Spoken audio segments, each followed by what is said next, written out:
4ನೇ ತರಗತಿ ಕನ್ನಡ ಪಾಠ 8 ತಾಯಿಗೊಂದು ಪತ್ರ ಪ್ರಶ್ನೋತ್ತರಗಳು. ಅಭ್ಯಾಸ. ಒಂದೊಂದು ವಾಕ್ಯದಲ್ಲಿ ಉತ್ತರ ಬರೆಯಿರಿ. ಮಕ್ಕಳೇ, ಪ್ರಶ್ನೆಗಳನ್ನು 1 ಬಾರಿಯೂ ಉತ್ತರಗಳನ್ನು 2 ಬಾರಿಯೂ ಹೇಳಿರುತ್ತೇನೆ, ಗಮನಿಸಿ. ಪ್ರಶ್ನೆ 1. ಅಜ್ಜ ಮಕ್ಕಳನ್ನು ಎಲ್ಲಿಗೆ ಕರೆದುಕೊಂಡು ಹೋಗಿದ್ದರು? ಉತ್ತರ: ಅಜ್ಜ ಮಕ್ಕಳನ್ನು ಮೈಸೂರು ದಸರೆಗೆ ಕರೆದುಕೊಂಡು ಹೋಗಿದ್ದರು. ಉತ್ತರ ಮತ್ತೊಮ್ಮೆ: ಅಜ್ಜ ಮಕ್ಕಳನ್ನು ಮೈಸೂರು ದಸರೆಗೆ ಕರೆದುಕೊಂಡು ಹೋಗಿದ್ದರು. ಪ್ರಶ್ನೆ 2. ಅಜ್ಜಿ ಮಕ್ಕಳಿಗೆ ಏನೇನು ಕೊಡಿಸಿದರು? ಉತ್ತರ: ಅಜ್ಜಿ ಉಲ್ಲಾಸ್ ಮತ್ತು ಧನುಷ್ಗೆ ಆಟದ ಸಾಮಾನು ಹಾಗೂ ತೇಜಸ್ವಿನಿಗೆ ಸರ ಬಳೆಗಳನ್ನು ಕೊಡಿಸಿದರು. ಉತ್ತರ: ಅಜ್ಜಿ ಉಲ್ಲಾಸ್ ಮತ್ತು ಧನುಷ್ಗೆ ಆಟದ ಸಾಮಾನು ಹಾಗೂ ತೇಜಸ್ವಿನಿಗೆ ಸರ ಬಳೆಗಳನ್ನು ಕೊಡಿಸಿದರು. ಪ್ರಶ್ನೆ 3. ಮಕ್ಕಳು ಏನು ನೋಡಿ ಆಶ್ಚರ್ಯಪಟ್ಟರು? ಉತ್ತರ: ಮಕ್ಕಳು ಜಿರಾಫೆಯ ಕತ್ತನ್ನು ನೋಡಿ ಆಶ್ಚರ್ಯಪಟ್ಟರು. ಉತ್ತರ: ಮಕ್ಕಳು ಜಿರಾಫೆಯ ಕತ್ತನ್ನು ನೋಡಿ ಆಶ್ಚರ್ಯಪಟ್ಟರು. ಪ್ರಶ್ನೆ 4. ಅಮ್ಮನಿಗೆ ಕಾಗದ ಬರೆದವರು ಯಾರು? ಉತ್ತರ: ಅಮ್ಮನಿಗೆ ಕಾಗದ ಬರೆದವರು ಉಲ್ಲಾಸ್. ಉತ್ತರ ಮತ್ತೊಮ್ಮೆ: ಅಮ್ಮನಿಗೆ ಕಾಗದ ಬರೆದವರು ಉಲ್ಲಾಸ್. ಮುಖ್ಯ ಪ್ರಶ್ನೆ 2. 2 ಅಥವಾ 3 ವಾಕ್ಯಗಳಲ್ಲಿ ಉತ್ತರ ಬರೆಯಿರಿ. ಪ್ರಶ್ನೆ 1. ಮೈಸೂರು ದಸರೆಯಲ್ಲಿ ಉಲ್ಲಾಸನು ಏನೇನು ನೋಡಿದನು?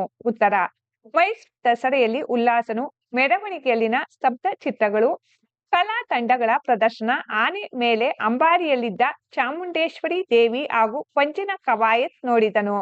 ಉತ್ತರ ಮತ್ತೊಮ್ಮೆ: ಮೈಸೂರು ದಸರೆಯಲ್ಲಿ ಉಲ್ಲಾಸನು ಮೆರವಣಿಗೆಯಲ್ಲಿನ ಸ್ತಬ್ಧ ಚಿತ್ರಗಳು, ಕಲಾ ತಂಡಗಳ ಪ್ರದರ್ಶನ, ಆನೆ ಮೇಲೆ ಅಂಬಾರಿಯಲ್ಲಿದ್ದ ಚಾಮುಂಡೇಶ್ವರಿ ದೇವಿ ಹಾಗೂ ಪಂಜಿನ ಕವಾಯತ್ ನೋಡಿದನು.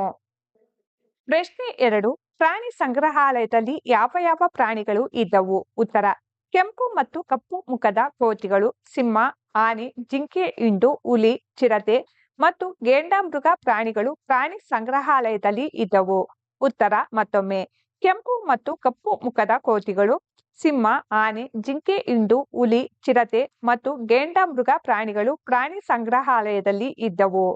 ಪ್ರಶ್ನೆ 3. ಉಲ್ಲಾಸನಿಗೆ ಸಂತೋಷವಾಗಲು ಕಾರಣವೇನು? ಉತ್ತರ: ಉಲ್ಲಾಸನ ಅಜ್ಜ ಮತ್ತು ಅಜ್ಜಿ ಮೈಸೂರು ದಸರೆಗೆ ಕರೆದುಕೊಂಡು ಹೋಗಿದ್ದರು. ದಸರೆಯ ದಿನದಂದು ಚಾಮುಂಡಿ ದೇವಿಯ ದರ್ಶನ, ಅಂಬಾರಿ, ದಸರಾ ಮೆರವಣಿಗೆ ಹಾಗೂ ಪ್ರಾಣಿ ಸಂಗ್ರಹಾಲಯಕ್ಕೆ ಭೇಟಿ ನೀಡಿ ಅಲ್ಲಿರುವ ವಿವಿಧ ಪ್ರಾಣಿ ಪಕ್ಷಿಗಳನ್ನು ನೋಡಿ ಉಲ್ಲಾಸನಿಗೆ ಸಂತೋಷವಾಯಿತು. ಉತ್ತರ ಮತ್ತೊಮ್ಮೆ: ಉಲ್ಲಾಸನ ಅಜ್ಜ ಮತ್ತು ಅಜ್ಜಿ ಮೈಸೂರು ದಸರೆಗೆ ಕರೆದುಕೊಂಡು ಹೋಗಿದ್ದರು. ದಸರೆಯ ದಿನದಂದು ಚಾಮುಂಡಿ ದೇವಿಯ ದರ್ಶನ, ಅಂಬಾರಿ, ದಸರಾ ಮೆರವಣಿಗೆ ಹಾಗೂ ಪ್ರಾಣಿ ಸಂಗ್ರಹಾಲಯಕ್ಕೆ ಭೇಟಿ ನೀಡಿ ಅಲ್ಲಿರುವ ವಿವಿಧ ಪ್ರಾಣಿ ಪಕ್ಷಿಗಳನ್ನು ನೋಡಿ ಉಲ್ಲಾಸನಿಗೆ ಸಂತೋಷವಾಯಿತು.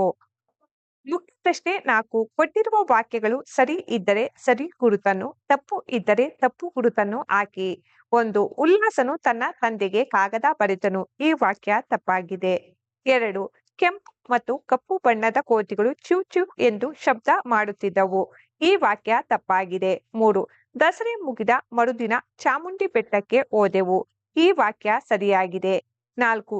ಜಿರಾಫೆ ತನ್ನ ಮರಿಗೆ ಹಾಲು ಉಣಿಸುತ್ತಿತ್ತು. ಈ ವಾಕ್ಯ ಸರಿಯಾಗಿದೆ. 5. ಮೃಗಾಲಯದಲ್ಲಿದ್ದ ಹಾವುಗಳನ್ನು ಬಂಡೀಪುರದ ಕಾಡಿನಿಂದ ತರಲಾಗಿದೆ. ಈ ವಾಕ್ಯ ಸರಿಯಾಗಿದೆ. 6. ದಸರೆ ಹಬ್ಬ 6 ದಿನ ನಡೆಯುತ್ತದೆ.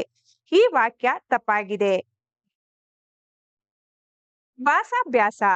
ಮುಖ್ಯ ಪ್ರಶ್ನೆ 1. ಮಾದರಿಯಂತೆ ಲಿಂಗ ಬದಲಾಯಿಸಿ ಬರೆಯಿರಿ. ಮಾದರಿ: ಅಜ್ಜ, ಅಜ್ಜಿ.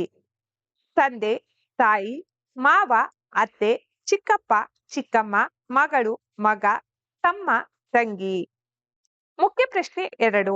ಮಾದರಿಯಲ್ಲಿ ಸೂಚಿಸಿರುವಂತೆ ಸೂಕ್ತ ಪದ ಬರೆಯಿರಿ. ಮಾದರಿ: ನಮ್ಮ, ನಮ್ಮದು, ನಮ್ಮವರು. ಅದೇ ರೀತಿ ನನ್ನ, ನನ್ನದು, ನನ್ನವರು. ನಿನ್ನ, ನಿನ್ನದು, ನಿನ್ನವರು. ನಿಮ್ಮ, ನಿಮ್ಮದು, ನಿಮ್ಮವರು. ತಮ್ಮ, ತಮ್ಮದು, ತಮ್ಮವರು. ಮುಖ್ಯ ಪ್ರಶ್ನೆ 3. ಗುಂಪಿಗೆ ಸೇರದ ಪದ ಆರಿಸಿ ಬರೆಯೇ. 1. ಶೇಂಗಾ, ಮಾವು, ಗೆಣಸು, ಆಲೂಗಡ್ಡೆ. ಗುಂಪಿಗೆ ಸೇರದ ಪದ ಮಾವು.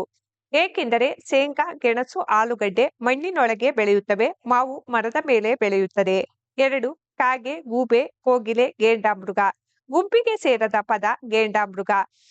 ಏಕೆಂದರೆ ಕಾಗೆ, ಗೂಬೆ, ಕೋಗಿಲೆ ಪಕ್ಷಿಗಳಾಗಿವೆ, ಗೆಂಡಾಮೃಗ ಪ್ರಾಣಿಯಾಗಿದೆ. 3. ಬಾಳೆಹಣ್ಣು, ಇಡ್ಲಿ, ವಡೆ, ದೋಸೆ.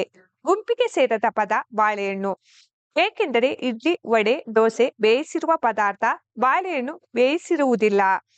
4. ಚಿರತೆ, ಗಿಳಿ, ಸಿಂಹ, ಹುಲಿ. ಗುಂಪಿಗೆ ಸೇರದ ಪದ ಗಿಳಿ. ಏಕೆಂದರೆ ಚಿರತೆ, ಸಿಂಹ, ಹುಲಿ ಪ್ರಾಣಿಗಳಾಗಿದೆ, ಗಿಳಿ ಪಕ್ಷಿಯಾಗಿದೆ. ಮುಖ್ಯ ಪ್ರಶ್ನೆ 4. ಈ ಪದಗಳನ್ನು ಉಪಯೋಗಿಸಿ ಸ್ವಂತ ವಾಕ್ಯ ರಚಿಸು. 1. ಕ್ಷೇಮ. ನಾನು ನಮ್ಮ ತಂದೆ ತಾಯಿಯ ಕ್ಷೇಮಕ್ಕಾಗಿ ದೇವರಲ್ಲಿ ನಿತ್ಯ ಪ್ರಾರ್ಥಿಸುತ್ತೇನೆ. 2. ಪ್ರಾಣಿ ಸಂಗ್ರಹಾಲಯ. ಪ್ರಾಣಿ ಸಂಗ್ರಹಾಲಯದಲ್ಲಿ ನಾವು ಹುಲಿ, ಸಿಂಹ, ಆನೆಗಳನ್ನು ನೋಡಬಹುದು. 3. ಉದ್ಯಾನವನ. ನಾನು ಉದ್ಯಾನವನದಲ್ಲಿ ಆಟವಾಡಲು ಇಷ್ಟಪಡುತ್ತೇನೆ. 4. ಸೂಚನಾ ಫಲಕ. ಉದ್ಯಾನವನದಲ್ಲಿ ಸೂಚನಾ ಫಲಕ ಇರುತ್ತದೆ.